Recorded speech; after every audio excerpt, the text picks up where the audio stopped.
వృషభానికి శుక్రుడు అధిపతి వృషభానికి. అలానే తులకి కూడా శుక్రుడే అధిపతి. అయితే కృత్తిక త్రయఃపాదం రోహిణి మృగశిరార్థం వృషభం. హ్మ్. వృషభ రాశి వారికి మాత్రం గత కొంతకాలంగా పరిస్థితులు ఇబ్బందికరంగా ఉన్నాయనే విషయం పక్కన పెడితే, కావాలి అని చేతులారా హ్మ్. స్వయం కృతాపరాధం అంటారు చూశారండి. ఆ రకంగా అహంకారానికి పోయి, నా ఇష్టం, నాకు తెలియంది లేదు, నాకు అన్నీ తెలుసు, నువ్వెవరు అనేటువంటి స్థితిలో మనకు చేయూతగా ఉండేటువంటి వ్యక్తిని, తోడుగా ఉండేటువంటి వ్యక్తిని కావచ్చు, మన గురించి ఆలోచించే వ్యక్తుల్ని కావచ్చు, తోలనాడి నువ్వు నాకు చేసేదేంటి, నువ్వు నాకు చేసిందేంటి అనే రకంగా తోలనాడి వాళ్ళ జీవితాన్ని వాళ్ళే పూర్తిగా కూడా ఇబ్బందుల్లోకి కొని తెచ్చుకునేటువంటి పరిస్థితి చాలా దారుణంగా కనిపిస్తుంది.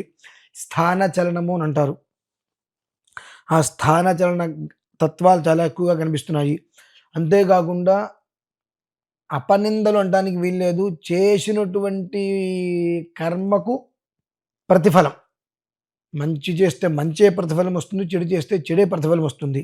అటువంటివి కూడా అనుభవించడానికి చాలా దగ్గరలో ఉన్నారు. ఎందుకంటే కేవలము కూడా రాస్యాత్ వృషభ రాశః అని చెప్పి వృషభ రాశి వారు మాత్రము ప్రతి ఒక్కటి కూడా రోడ్డు మీద వెళ్తూ ఉండేటువంటి దరిద్రాన్ని మొత్తం తెచ్చుకొని ఇంట్లో పెట్టుకునేటువంటి తత్వంతో కా చేతులారా బాగుపడేటువంటి జీవితాన్ని కూడా గుంట తీసి, నీళ్లు పోసి గుంట తీసి అందులో మనం మొక్క పెడతాం. అలా వాళ్ళు దిగిపోతున్నారు. హ్మ్.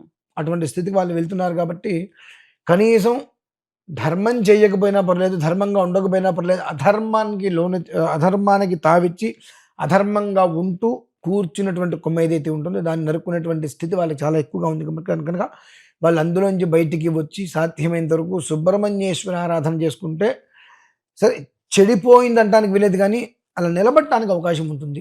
హ్మ్. స్వయంకృత అపరాధం వల్ల ఇప్పట్లో నిలబడటం అనేటువంటిది కష్టసాధ్యం.